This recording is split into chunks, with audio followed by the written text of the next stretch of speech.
हमारी आत्मा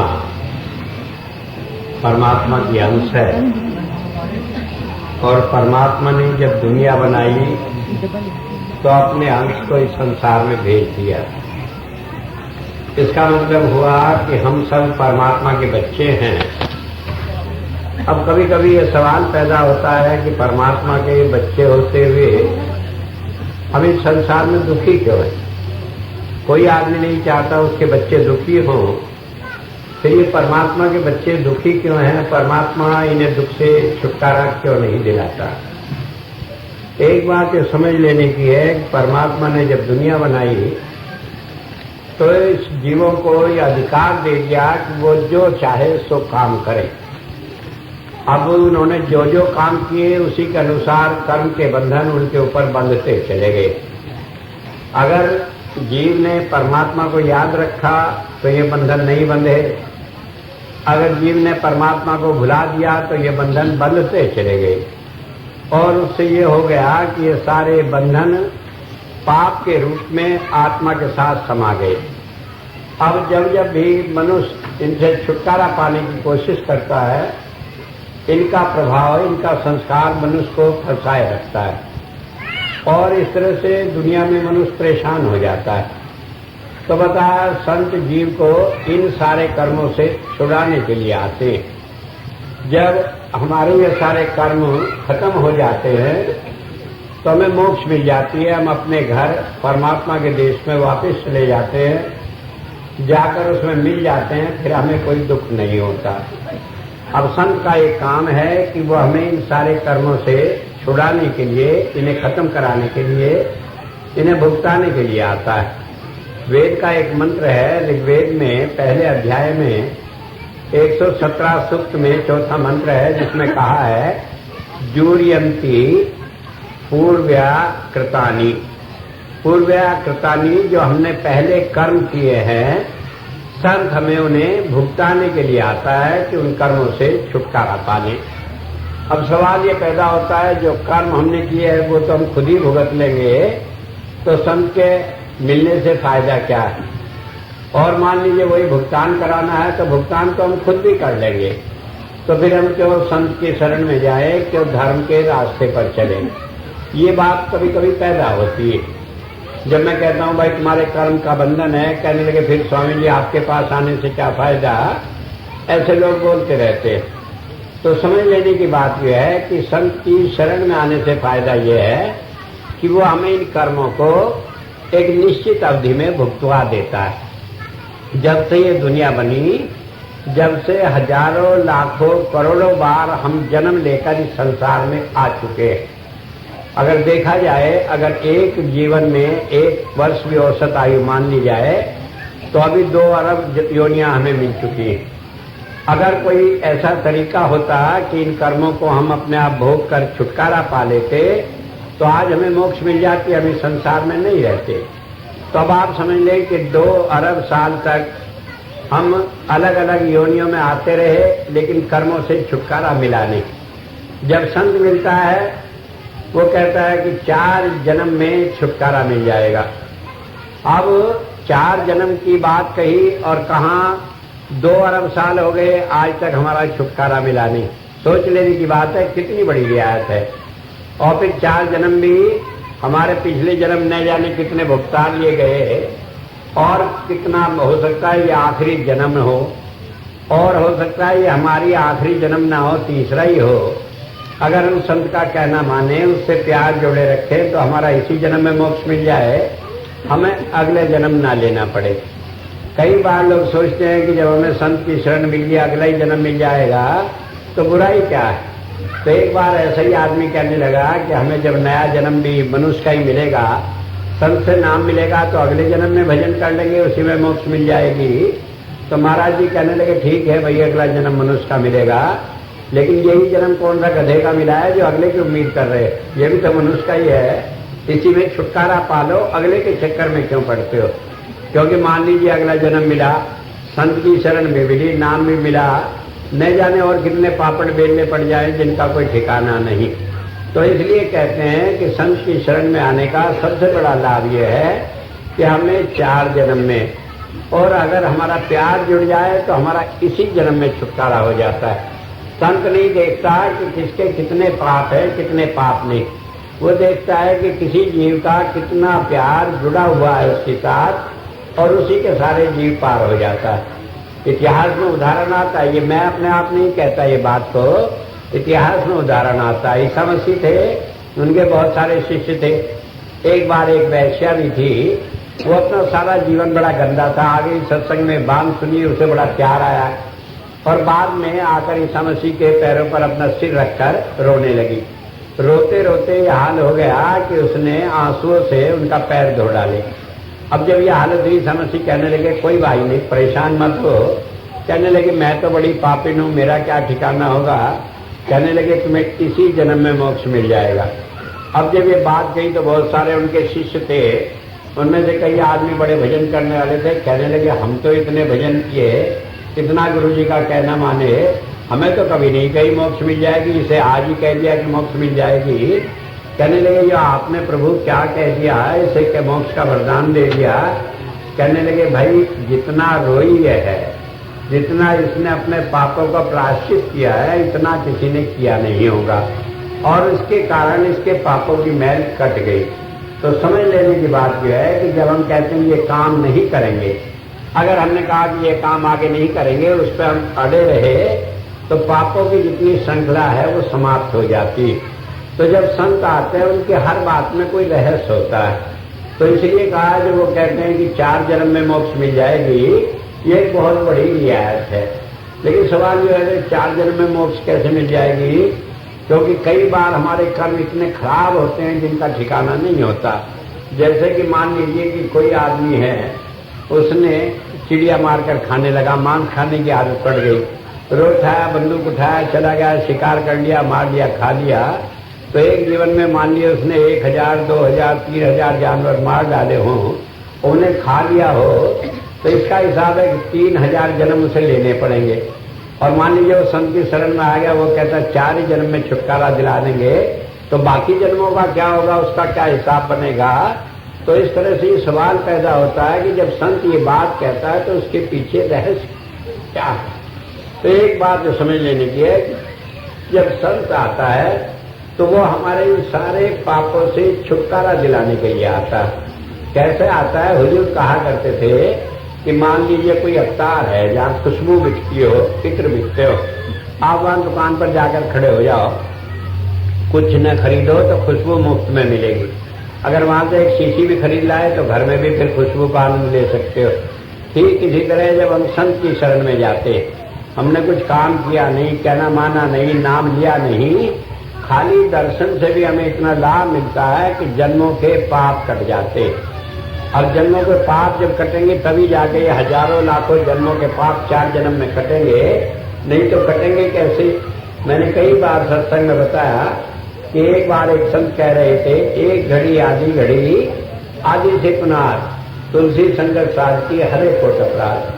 कि अगर संत का दर्शन 1 सेकंड के लिए भी, 1 क्षण मात्र के लिए भी हो जाए तो अनेक पाप कट जाते। जब ये बात कही तो एक सेठ जी थे, उन्होंने कहा ये तो बड़ा आसान नुस्खा है। ये सेठ लोग जो होते हैं ये सोचते रहते हैं कहीं मंदा सौदा मिल जाए, हाथ लग जाए। कहने लगे ये तो काम है भैया, न लेना न देना, ऐसा दर्शन करो तभी 1 जन्म का पाप कट जाएगा। तो वो सोचा कि भाई ये तो अच्छा काम है। तो पूछा भैया आपने जो बात बताई, ऐसा संत मिलेगा कहाँ जिसके दर्शन से पाप कट जाएंगे। कहने के वही है, उन्होंने अपना आश्रम बनाया हुआ है, वहां चले जाओ तो वहां जाकर पाप कट जाएगा। अब वो गए सेठानी के पास, जाकर कहने लगे कि अब तो हम भी सत्संग को जाते हैं, 2-3 दिन वहां सत्संग में रहेंगे। वो सोचने लगी इसे क्या सूझा, धर्म कर्म की जानता नहीं, कुछ मतलब नहीं, रात दिन पैसे के चक्कर में लगा रहता था। लेकिन कहने लगी चलो भाग की बात है भाई, इसके मन के अंदर इच्छा पैदा हुई। कहने लगे अच्छा तुम बेफिक्र जाओ सत्संग में, यहाँ घर की चिंता मत करना, यहाँ सब ठीक रहेगा। अब वो चले गए सेठ जी। जैसे वो पहुंचे गांव में, वहां सत्संग हो रहा था। एक बात मैं बतला दूं, संत देखने में बड़ा सीधा मालूम पड़ता है, लेकिन इतना सीधा नहीं होता। ये तो दुनिया में सारी जितनी कलाएं उसे आती है, ये ऐसा नहीं होता कि हम ऐसे उसे बहका ले।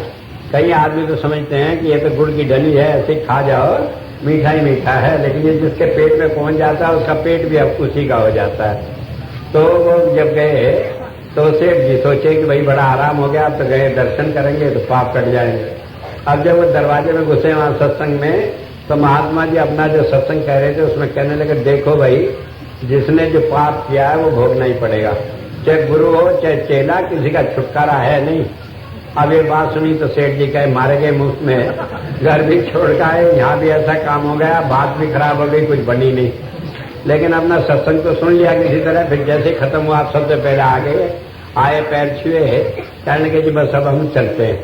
कहने लगे भाई सत्संग कल भी होगा, परसों भी होगा, तो रुको अभी। कहने लगे नहीं, ऐसा ही एक दिन सुना, ऐसे ही 2 दिन सुना, क्या फर्क पड़ता है, आज सुन लिया यही बहुत है। तो वो कहने लगे भाई घर से तो तुम कह आए तो 3 दिन रुकोगे सत्संग में, अब यहाँ इतनी जल्दी क्यों हो गई। कहने लगे कि बात यह है, जब सारी बात जानते हो आप अंतर की, तो ये भी जानते होगे कि हम यहाँ क्यों आए थे।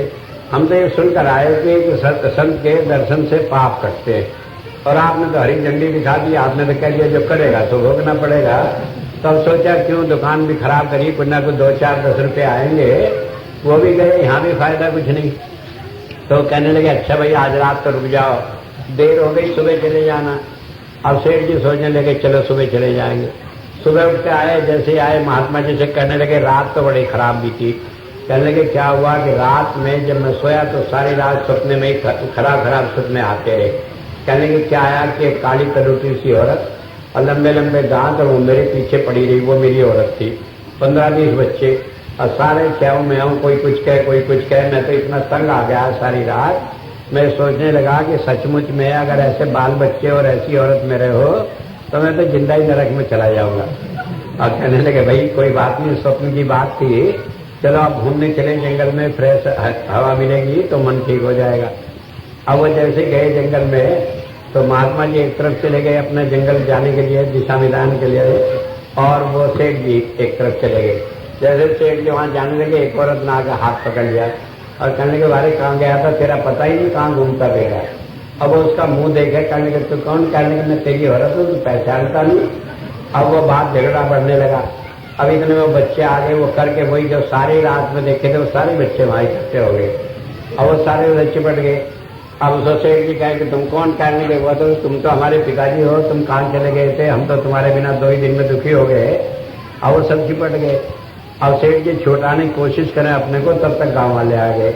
अब जब गांव वाले आ गए वो कहने लगे अच्छा तू घसीटा, तू इन्हें पहचानता नहीं अपनी औरत को भी। कहने लगे इतने में महात्मा जी भी आ गए। कहने लगे भाई क्या बात है। कहने लगे जी हमारे गांव का घसीटा है, और ये इसकी औरत है, ये इसके बच्चे हैं। अब इसे परसों सांप ने काट लिया था तो ये मर गया था, लेकिन सांप के काटे हुए का दम जल्दी निकलता नहीं, तो हम इसे दाब आए थे वहां पीपल के पेड़ के नीचे। अब क्या हुआ कि किसी ने इसे जिंदा कर लिया, तो ये अपने घर से पहले तंग था, अब ये इन्हें पहचानता नहीं है, मना करता है और इनसे छूटना चाहता है। जैसे हमें से भी कोई तंग आ जाए, घर से छूटने का बहाना ढूंढते हैं। कई आदमी आ जाते हैं आश्रम में कि यहाँ रहेंगे। मैंने कहा जब घर में गुजरनी हुई तो यहाँ कैसे रहोगे भाई, जो तुम्हारे कर्म है उन्हें तो भुगतते नहीं, छोड़ के भाग आए तो आश्रम में क्या बनेगा। तो बात ये समझ लेने की है, कर्म तो भुगत नहीं पड़ते।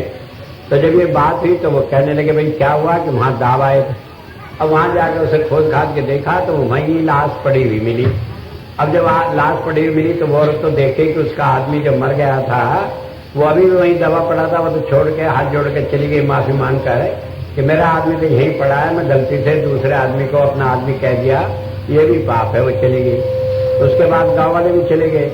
अब जब उसके बाद चले गए सेठ जी महात्मा जी से कहने लगे तुमने मुझे बचा लिया, नहीं तो आदमी न जाने किस मुसीबत में पड़ जाता। जब ये बात कही तो कहने लगे लेकिन ये बात क्या है। कहने के बात यह है जो तुम कल आए थे, तुमने दर्शन किया, उससे तुम्हारे एक जन्म के सारे पाप कट गए, लेकिन तुम्हें यकीन न आता, इसलिए सारा स्वप्न में दिखाकर और ये असलियत तुम्हारे सामने की है जिससे तुम्हें यकीन आ जाए। तो बात ये होता है कि जब हम संत के पास जाते हैं, चाहे हम उधर ध्यान करें न करें, एक बार भी संत की हम पर दृष्टि पड़ जाए तो उससे हमारे अनेक पाप कट जाते हैं। तो जो कहा करते हैं सबसे बड़ा फायदा यही है। कई लोग कहते हैं सत्संग में क्या फायदा, रोज सत्संग में भागा रहता है, ऐसे कुछ काम नहीं, न खेत है न दुकान है न कोई मतलब। तो बात ये समझ लेने की है, ये हमारे जीवन का इतना बड़ा मौका है कि अगर संत का दर्शन हमें मिल जाए तो कोई मौका उसे छोड़ने से बहुत बड़ा हम घाटा कर लेते हैं। क्योंकि दुनिया में जो भी हम कर्म करते हैं वो बंधन का कारण है। संत का दर्शन हम किसी भी भाव से करें, चाहे वहां जाकर लड़ने ही लगे, लेकिन फिर भी उसका फायदा है कि वो जो पाप है वो तो कटेंगे ही। दूसरी बात होती है कि जब हम संत से नाम ले लेते हैं तो हमारे सारे इतने कर्मों की श्रृंखला जो कि बढ़ती रहती है वो बढ़नी बंद हो जाती है। क्योंकि जब संत नाम देता है तो हमें एक तरीका बताता है कि कैसे अपने ध्यान को इस शरीर से ऊपर ले आए, 10वें द्वार में ले आए। उसका सबसे बड़ा लाभ ये होता है कि जब अपने ध्यान को ऊपर ले आते हैं तो जो भी काम आप इस दुनिया में करते हैं, रोटी खाना हो, दूसरे काम हो, किसी को देखना हो, गाना सुनना हो, बढ़िया कपड़े पहनना हो, या दुनिया के जितने भी भोग हैं, कुछ भी आप करते रहें, उसमें आपका मन फंसता नहीं।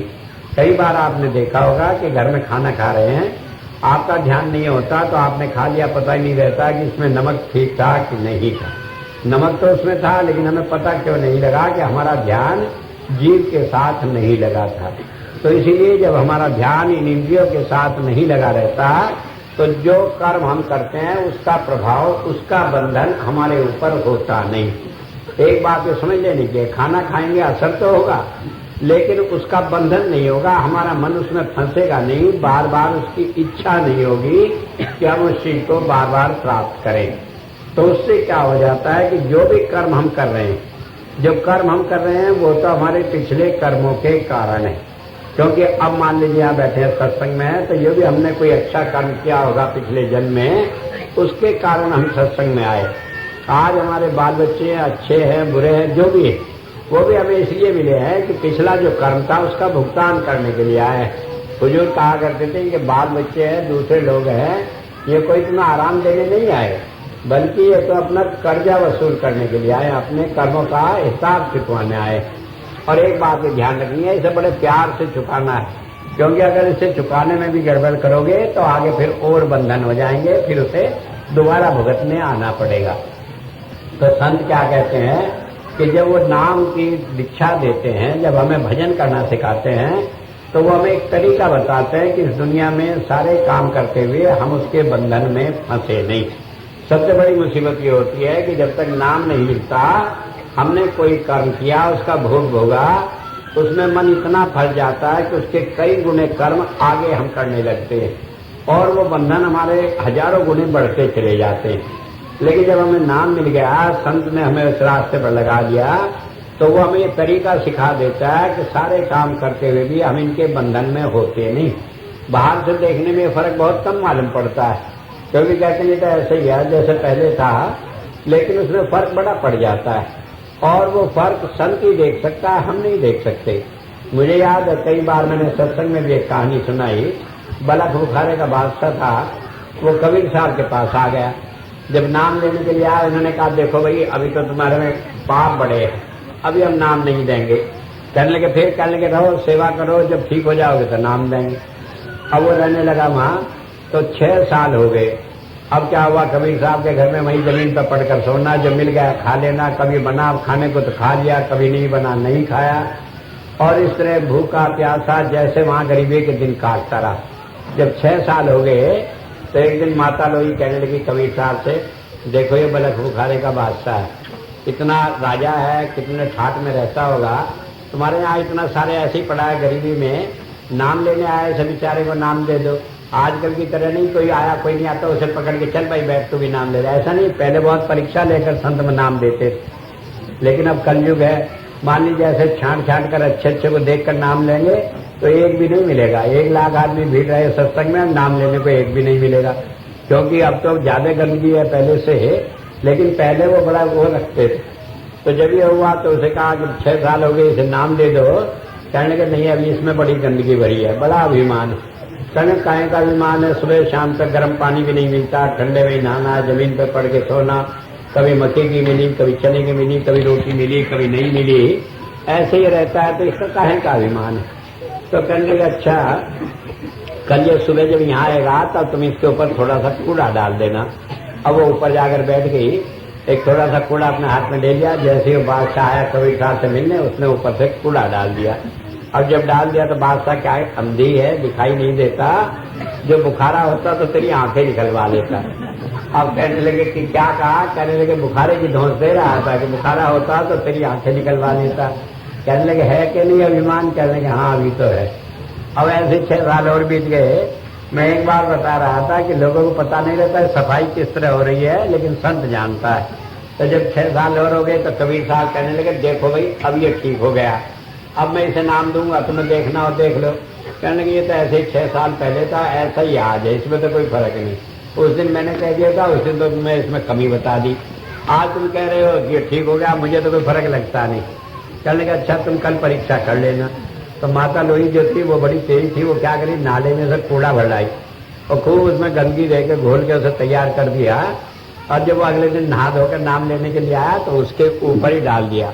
अब जब उसके ऊपर डाला तो वो कहने लगा हाय मेरी किस्मत भी बड़ी खराब, मेरे तो इतने खराब कर्म है कि आज नाम लेने आया था, आज ये कूड़ा पड़ गया, आज भी नाम नहीं मिलेगा। कहने लगे मेरे कर्मों का कोई ठिकाना नहीं। और जब वो बात कही तो वो आके कहने लगी, कहने लगे आज तो ऐसे कह रहा था। कहने लगे हुई सफाई? कहने लगे हाँ हुई। तो मैं इसलिए कह रहा हूँ कि आप यहाँ बैठे यूँ मत सोचे कि ऐसे ही है जैसे नाम लिए हुए हैं। चाहे कितना भी हो, सत्संगी हजारों अच्छे आदमियों से भी 1000 गुना अच्छा है। कारण यह है कि वो गुरु को मानता है, गुरु की बात पर चलता है और उसे परमात्मा का डर अपने मन में बना रहता है। सबसे बड़ी बात यह है कि वो कभी धर्म को, ईश्वर को, गुरु को भूलता नहीं और उससे वो गलत काम करता नहीं। तो मैं बता रहा था, तो इससे ये हो जाता है कि हम सही रास्ते पर चलते हुए दुनिया में रहते हुए भी दुनिया के पापों से बचे रहते हैं। तो ये हमारे क्रियामान कर्म हैं जिसके कारण हम इस संसार में आए। एक बात ये सोच लें कि जब हमें ये शरीर मिला तो इससे पहले परमात्मा ने हमारे कुछ कर्म छांट कर कह दिए कि इस जन्म में तुम्हें ये कर्म भोगने हैं, तो वो कर्म हमें भोगने ही पड़ेंगे। लेकिन हम जब संत की शरण में जाते हैं तो वो उन कर्मों से हमें थोड़ा छुटकारा दिला देता है। कैसे छुटकारा दिला देता है कि जैसे माँ होती है वो बच्चे को गोद में ले ले, रोल पुचकार दे तो उसकी चोट बच्चे को कम मालूम पड़ती है अपनी चोट। हालांकि उसने कोई दवाई नहीं लगा दी, उसने कोई दर्द कम नहीं कर दिया, लेकिन इसी बात से कि वो माता की गोद में है बच्चे को अपना दुख कम महसूस होने लगता है। ठीक इसी तरह जब हम गुरु की शरण में है तो हम जो कर्म भोगते हैं उसके कारण हमें दुख उनका कम महसूस होता है। और जब कम महसूस होता है तो हम उसका उल्टा कुछ नहीं करते, आगे उसके बंधन में नहीं फंसते। नहीं ये होता है कि हमें किसी ने मार दिया, हम उसके पीछे पड़ गए कि हम भी बदला लेंगे। कहीं खेत हो, मेंढ पे कहीं झगड़ा हो जाए तो ऐसे मुकदमे जुड़ जाते हैं, सारी जिंदगी मुकदमे नहीं निमटते। और फिर क्या होता है कि उसमें नए नए बंधन, नए नए कर्म होते चले जाते हैं। और कई बार तो ऐसा हो जाता है छोटी सी बात से इतना बैर बन जाता है कि आदमी मरते दम तक सोचता रहता है कि इसका मेरा झगड़ा था, मैं इसका नुकसान नहीं कर पाया। और अगर जब वो सोचता रहे तो अगला जन्म उसे बिच्छू का मिल जाता है, तो ये जो मनुष्य होनी से भी गया। लेकिन जब संत की शरण में होता है तो मान लीजिए किसी ने आदमी ने बुरा भी करा तो सोचते हैं चलो भाई हमारे गुरु जी रक्षा करेंगे, इसे भी इसके कर्मों का फल मिलेगा, हम उसमें फंसते नहीं, सोचते नहीं। तो हो ये जाता है कि जो हमारे क्रियामान कर्म हैं, जो हमारे कर्म इस जन्म में भोगने के लिए हम भोग रहे हैं, उनको भोगते हुए हम उनमें फंसते नहीं। और उनमें न फंसने से ये होता है कि कर्म भी कटते चले जाते हैं और आगे नए कर्म का बंधन होता नहीं। तो ये बात समझ लेनी चाहिए कि कर्म तो हमें भोग नहीं, लेकिन उन्हें भोगते हुए एक तो आसानी हो जाती है और दूसरे सबसे बड़ी बात ये हो जाती है कि फिर नया कर्म उनके कारण होता नहीं। ये बात वैसी मालूम पड़ती है, लेकिन हम अपने जीवन में देखें तो बहुत बड़ी बात है। मुझे याद है एक बार मैं दिल्ली गया अपनी बहन के यहाँ, तो उनके यहाँ शादी थी। तो जैसे रिवाज होता है कि भात वात करना देना था, और उसमें गए शादी में, मैं गया, मेरी पत्नी गई, तो हम अपने साथ सामान रुपया पैसा ले गए और वहाँ शादी वाली में पहनने में जेवर वगैरह भी ले गए। लेकिन जब वहाँ से लौट कर आ रहे थे रास्ते में हमारा एक बक्सा चोरी हो गया और उसमें जितना रुपया पैसा था, जितना जेवर था, वो सारा ही चला गया, जिंदगी भर का जितना जोड़ा हुआ था। अब वो जब चला गया तो बड़ी परेशानी। तो जब हमें और कोई रास्ता नहीं मिला तो हम ढूंढ ढांढ कर जब थक लिए तो महाराज जी के पास गए। रात के 11 बजे थे, मन बड़ा परेशान था। जाकर महाराज जी से कहने लगे, महाराज जी ऐसे ऐसे सब नुकसान हो गया, जितने बचत थी सब चली गई। कहने लगे महाराज जी, कहने लगे भाई कितना नुकसान हो गया होगा? मैंने कहा महाराज जी करीब 11,000 रुपये का नुकसान हो गया। ये बात है सन 70 की। तो जब ये बात हुई तो महाराज जी कहने लगे देखो भाई, मेरी वाइफ से कहने लगे, देख अगर ये रुपया तुम्हारा ना जाता और इस काका को कुछ हो जाता तो वो बुरा था, ये बुरा है। कहने महाराज जी वो तो बहुत बुरा होता, इन्हें कुछ हो गया, रुपये पैसे कहीं से कुछ ना होता, ये बीमारी हो जाता, अस्पताल में रहता और वहाँ पर जो रुपया पैसा देना पड़ता, वहाँ 11,000 देना पड़ता, तो वो अच्छा था, ये अच्छा है। कहने महाराज जी वो भी बुरा था, क्योंकि बीमारी भी हो, दुख भी हो और पैसा भी देना पड़े। कहने के फिर इतनी दया करके गुरु ने तुम्हारा कर्म कटवा दिया कि तुम्हारा ये सब दिया गया और पता भी नहीं लगा। कहने लगे और क्या चाहती है? और उसके बाद कहने लगे देखो चोरों के महल नहीं बनते और तुम्हें कोई कमी नहीं होगी, क्योंकि एक चक्कर ये था ना कि 1 साल बाद हमें लड़की की शादी करनी थी, तो कहने लगे तुम्हें कमी नहीं होगी। अब वो खुश हो गई और बाद में हुआ भी यही कि कुछ भी नहीं था हमारे पास, लेकिन सारा काम इतना बढ़िया हुआ कि जो किसी तरह उम्मीद नहीं। तो होता यह है कि संत हमें समझ देकर इन सारे कर्मों को आसानी से भुगतवा देता है, और उन भुगताने में क्या होते हैं, हम धर्म के रास्ते से अलग नहीं होते और हम अपने सीधे रास्ते पर चलते जाते हैं।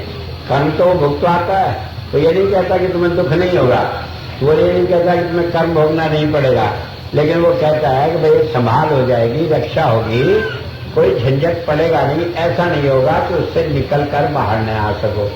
अब इस तरह से वो हमारे सारे कर्म करते चले जाते हैं। पहले मैं बताया जो क्रियायमान कर्म हैं, जो हम आज कर रहे हैं, जो बाद में हमारे हिसाब में जमा हो जाएंगे, उसे वो रोक लगा देता है नाम देकर, जिससे हमें आगे कर्म बढ़ते नहीं। फिर हमारा जो प्रारब्ध कर्म है उसे भुगतवा देता है, उसमें हमें सहारा दिए रखता है और उसमें फिर हम आगे कर्म नहीं करते और पिछले भुगता देते हैं। अब ये बात तो हो गई इस जन्म के कर्मों की। अब एक बड़ा लंबा चौड़ा हिसाब है हजारों जन्मों का, जिसे सिंचित कर्म कहते हैं, और उनका कोई ठिकाना नहीं कितने जन्मों के कितने कर्म हैं। हो सकता है हमने पिछले जन्मों में कोई ऐसा कर्म किया हो कि 1000 बार हमें मारना पड़े, 1000 बार जीना पड़े और इस तरह का छुटकारे का तरीका ही न मिले। तो उन सारे कर्मों को संत हमें अंतर में धुन देकर उससे इन सारे कर्मों को खत्म कराता है। जब तक किसी जीव को अंतर में धुन न आने लगे तब तक उसे मोक्ष नहीं मिलती। अगर कोई आदमी कहे खाली रोशनी होने से, दर्शन होने से, गुरु का, परमात्मा का कुछ भी कह लो कि उससे मोक्ष मिल जाएगी, तो नहीं मिलेगी। कब मिलेगी? जब धुन आने लगेगी, क्योंकि उस धुन के अंदर ये ताकत है कि वो हमारे सारे सिंचित कर्मों को दग्ध कर देता है। दग्ध करने का मतलब आप समझते हैं, दग्ध करने का मतलब ऐसे समझ लें कि जैसे चना होता है, चने को आप खेत में बो दें तो एक पौधा हो जाएगा, उसमें 15-20 चने और लग जाएंगे, तो 1 के 20 बन गए। लेकिन अगर उसे आप आग में भुना दें और उसके बाद जमीन में डाल दें तो फिर उसमें कुछ पैदा नहीं होता। तो ठीक इसी तरह वो हमारे अनेक जन्मों के जो कर्म हैं वो दग्ध हो जाते हैं, उनमें फिर बांधने की, हमें कर्मों में फंसाने की शक्ति नहीं रहती, और इस तरह उसे छुटकारा दिलाता है।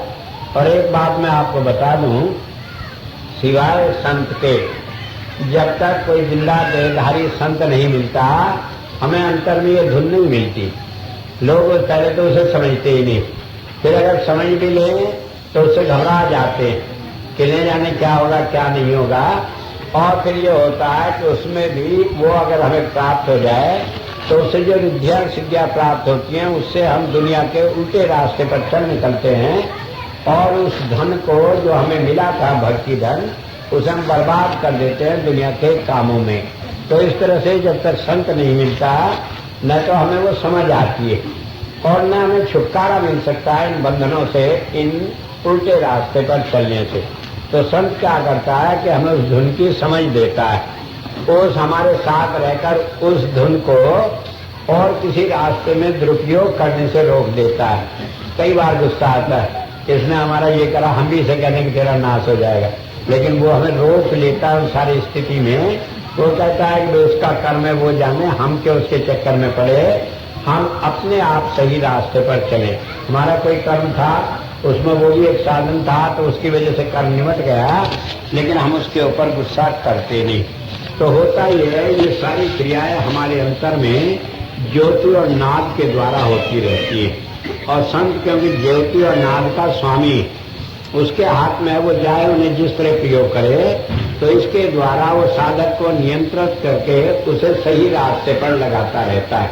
तो एक बात समझ लेने की है, जब कहते हैं बिना संत के मोक्ष नहीं मिल सकती, बिना संत के कर्मों से छुटकारा नहीं हो सकता, बिना संत के कोई आदमी संसार में धर्म के रास्ते पर नहीं चल सकता, ये ऐसे ही नहीं कह दिया किसी ने बहकाने के लिए, बल्कि एक तथ्य है। क्योंकि जब तक हमारा मन नहीं रुकता हम पाप से छुटकारा नहीं पा सकते। संत जो हमारे मन की गति को जानता है वो इसे बंधन लगा सकता है, इसे रोक लगा सकता है। हम देखते हैं, कहा है भगवान कृष्ण बांसुरी लिए रखते थे हाथ में और उससे लोगों के मन को मोह लिया करते थे। तो ये बांसुरी क्या है कि संत के अंदर ये ताकत है कि अंतर में बांसुरी की आवाज सुनाकर हमारे मन को काबू कर लेता है। कई बार हम सोचते हैं कि आज नहीं जाए सत्संग में, फिर मन करता है कि नहीं चलेंगे, मौका है। कई दफा आता है कि अभी तो 3 महीने बाद विदेश से है, कभी आता है पिछले महीने गए थे तो थोड़ा टाइम नहीं मिला, कभी सोचते हैं अपनी कोई बात कह देंगे, तो किसी ना किसी तरह इस मन को कोई ना कोई फंद लगाकर वो इसे गुरु की शरण में लगाए रखता है। दूसरी बात यह, इसके द्वारा हमें रास्ता दिखाता रहता है। जहां भी हम संत से दूर या पास होते हुए कहीं उल्टे रास्ते पर भटक जाते हैं, वो हमें वहां से रोक कर वापस सही रास्ते पर ले आता है। कबीर साहब ने कहा, गुरु बसे बनारसी सिख साथ समुंदर थी, एक पल कवि ने बिछड़े जो गुण होए शरीर। कि जब गुरु और सिख के बीच में ये नाम की डोर का रिश्ता बन जाता है, इससे संबंध जुड़ जाता है, तो वो कहीं भी फिर वो हमेशा गुरु की संभाल में रहता है, उससे छुटकारा होता नहीं। तो एक बात तो समझ लेने की है कि संत हमें इन सारे कर्मों के बंधन को छुटकारा दिलाता है। और एक बड़ी बात और है, 2 कारण है। एक कारण यह है कि जो कर्म है वो तो हमें भोगना है, और जैसा हमने कर्म किया वैसे भोगना। मान लो किसी का हमने गला काटता है, उसे कष्ट देता है, कोई कर्म किया है तो हमें उसी तरह भोगना पड़ेगा। लेकिन संत उसमें एक तरीका निकाल लेता है कि कभी वो स्वप्न में, कभी दूसरी तरह उस बड़े बड़े कर्मों को भुगता देता है, और इस तरह से मालूम कर पड़ता है हमें उतना ही कष्ट हुआ, उतनी सारी बात हुई, लेकिन उससे सारे बंधन छूट जाते। मुझे याद है एक बार एक बहन मेरे पास आई और आकर कहने लगे, स्वामी जी मुझे नहीं जाने क्या है, सांप काटते रहते हैं। मैंने कहा सांप मान लो कई बार काटे तो होता ही है, अगर किसी को सांप एक बार काट ले और वो उससे बच जाए तो बार बार काटता रहे तो फिर मर नहीं सकता, क्योंकि शरीर के अंदर सांप के जहर की इम्यूनिटी पैदा हो जाती है, उसकी विरोधक शक्ति पैदा हो जाती है। तो मैंने कहा फिर क्या दिक्कत है? कि दिक्कत यह जब काट लेता है तो गर्मी होती है, 15-20 दिन पागल हो जाती हूँ, परेशान होती हूँ, फिर ठीक हो जाती हूँ। इस तरह कष्ट होता है, महीने में 1-8 दफे काटता ही रहता है। मैंने कहा अच्छा भैया अब नहीं काटेगा। अब वो अगले दफे कुछ दिनों बाद आई, मैंने कहा अब काटता है कि अब तो नहीं काटता, लेकिन अब स्वप्न में काटता रहता है। वो स्वप्न, मैंने कहा फिर क्या होता है कि बड़ा कष्ट होता है, उस वक्त ऐसा लगता है जब मर गई, और सारे वो जो पहले कष्ट होते थे वो स्वप्न में होते हैं, लेकिन आंख खुल जाती है तो वो ठीक हो जाता है। मैंने कहा फिर भी बहुत आसान तरीका है कि वो कर्म कट गए, कहने की जो भी दया हो जाए। मैंने कहा अच्छा अब नहीं ऐसा होगा, स्वप्न में भी नहीं काटेगा। अब आए, मैंने पूछा अगली दफे, मैंने कहा आप? कहने का अब तो नहीं काटता। मैंने कहा तुम समझी कैसे तुम्हारा कर्म कटा? कहने के नहीं। मैंने कहा तुम्हें नहीं काटा, वो मुझे काटता है स्वप्न में। और क्या हुआ कि कई दिनों तक मुझे वही कष्ट उठाना पड़ा। बस इतना ही है कि उससे वो शायद सारी जिंदगी उठाना पड़ता, मुझे 10-5 दिन में ही वो हुआ। लेकिन संत क्या करता है कि वो कर्म लेकर जीव की संभाल करता है। बात कहने में बड़े आसान है, क्या हुआ गुरुजी हैं अगर जो उन्होंने हमारा कष्ट ले ही लिया, लेकिन आप दुनिया में सोचें कि आप किसका कष्ट ले सकते हैं। तो माँ जो है वो बच्चे को सबसे ज्यादा प्यार करती है, लेकिन माँ भी बच्चे के कष्ट अपने ऊपर लेने को तैयार नहीं। लेकिन संत क्यों लेता है? क्योंकि उसने एक जिम्मेदारी ली है, उसका काम है जीवों को बचाना। जब वो देखता है कि किसी जीव के बचने का कोई तरीका नहीं है तो वो अपने को बीच में इन्वॉल्व करके, अपने को बीच में फंसा कर उस जीव के कर्मों से छुटकारा दिलाता है। कई बार हम देखते हैं कि संतों के दरबार में आते हैं, कहते हैं कि संतों के कोई कर्म नहीं होते, फिर हम देखते हैं वो हमारे की तरफ वो भी बहुत सारे परेशान रहते हैं, बीमारी होती है, एक्सीडेंट होते हैं, चोट लगती है, कहीं कार उलट गई, कहीं टांगा उलट गया, कहीं चोट लग गई, कहीं कुछ हो गया। तो ये उसके अपने कर्म नहीं होते। ये कर्म क्यों होते हैं कि संत जब भी किसी के प्रति जरा भी मन से सोच लेता है कि इसका ये कर्म कट जाए तो उसका कुछ ना कुछ अंश उसे लेना पड़ता है, छुटकारा होता नहीं। और हमें क्या रियायत हो जाती है कि जो 10 साल 20 साल हमें भुगतना था वो हमारा कर्म छूट जाता है, उसका और कोई दूसरा तरीका नहीं था।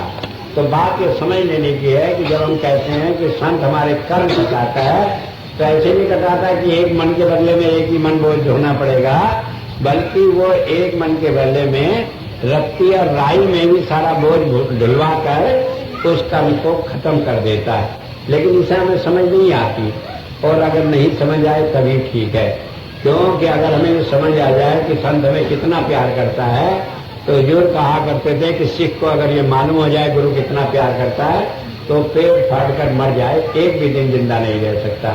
क्योंकि अगर मुझे मालूम हो कि मेरी सारी दुनिया में चलती है तो मैं तो दूसरे को जीने ही नहीं दूं, न जाने कितने लोगों का इंजेक्ट करूं। तो इसलिए वो छिपाए भी रखता है, करता भी सारा है, और उसे रास्ते में जहां भी वो भटकन होती है उसे रोक रोक कर सीधे रास्ते ले आता है। लेकिन सबसे बड़ी बात यह है कि एक बार जब हम संत की शरण में चले गए, मैं संत की बात कर रहा हूँ, ऐसे लोगों की नहीं कर रहा हूँ जो संत का भेष बनाकर उल्टे काम करते हैं। तो उसकी शरण में जाने से फिर चाहे हम उससे जुड़े या न जुड़े, वो अपने आप हमें अपने से जोड़े रखता है और जोड़कर हमारे सारे कर्म खत्म कराकर हमें इन्हीं 4 जन्मों में मोक्ष दिला देता है। और एक बात मैं बतलाऊं कि जो संत आता है वो अपना काम करने का ढंग अपने आप निश्चित करता है। आप किसी संत को ये नहीं कह सकते कि महाराज जी ऐसा करते थे तो ये भी ऐसा ही करेंगे, और वो निश्चित करके अपना रास्ता निकालता है। जब मुझे हजूर ने काम करने के लिए ये काम सौंपा था तो मैं तो पहले कह दिया कि जो भी जीव मेरे साथ रहेगा उसे मोक्ष मिलेगी, तभी मैं काम करूंगा, नहीं तो मैं करता नहीं। चाहे खराब आए चाहे अच्छा है, खराब तो हम सारे ही, अच्छे कौन है। लेकिन अगर ये कहिए खराब है इसलिए अगला जन्म भी लेना पड़ेगा, मैंने कहा फिर किसी और को काम सौंपो, मैं ये काम करने को तैयार नहीं। तो मैं तो ये गारंटी करता हूँ कि आप अपना प्यार जोड़े रखें। नहीं जाने कितने दिनों की बात है, सारी जिंदगी अभी मुझे भी कहीं नहीं बैठे रहना, आपको भी नहीं रहना, लेकिन इस थोड़े समय में ही आपका सबका काम बन जाना। कोई आदमी नहीं जिसे जन्म दोबारा लेना पड़ेगा, और चाहे अपना कुछ भी करना पड़े, आपके सारे कर्मों में हर घड़ी साथ लेकर आपको सहारा देकर इस सारे भवसागर से पार कराने की जिम्मेदारी मेरी है। और मैं आपसे आज वायदा करता हूं कि मैं उस जिम्मेदारी को खूब अपने पक्के मन से निभा रहा हूं, निभाऊंगा। और किसी को ये मौका नहीं मिलेगा वो सोचेगा कि मैं गुरु की शरण में था और फिर भी मैं इस पाप में फंसा रहा, मेरा छुटकारा हुआ नहीं। और मेरा ये दावा है कि अगर कोई समझता हो कि गुरु कुछ नहीं कर सकता तो चाहे कितना ही बड़ा पाप कर ले, उससे भी मैं उसे निकालकर इस भवसागर से पार कराने की जिम्मेदारी अपनी समझता हूँ। और अगर जो कोई नहीं पार निकला तो उसकी कमी नहीं है, मेरी अपनी कमी होगी। अगर वो फेल हो गया तो मैं फेल हूँ, मेरी गलती है। तो इस दावे के साथ मैं कहता हूँ कि संत आते हैं कर्म छुड़ाने के लिए, और आप उसी सहारे अपने मन को गुरु से जोड़े रखें तो आपके सारे काम आसान हो जाएंगे। नहीं जोड़े रखें, आप नहीं भी आए सत्संग में, नहीं भी कुछ करेंगे तो फिर भी काम तो मुझे अपना करना ही है, लेकिन अगर करेंगे तो उससे मेरा काम आसान हो जाता है कि सत्संग में जुड़े रहें और उससे हमारा प्यार बने रहें, जिससे हम इस सारे काम को करते रहें। तो मैं आज अपनी बात ही कहकर अपनी बात को समाप्त करूंगा। आज थोड़ा मुझे 10-15 मिनट और लेने, आप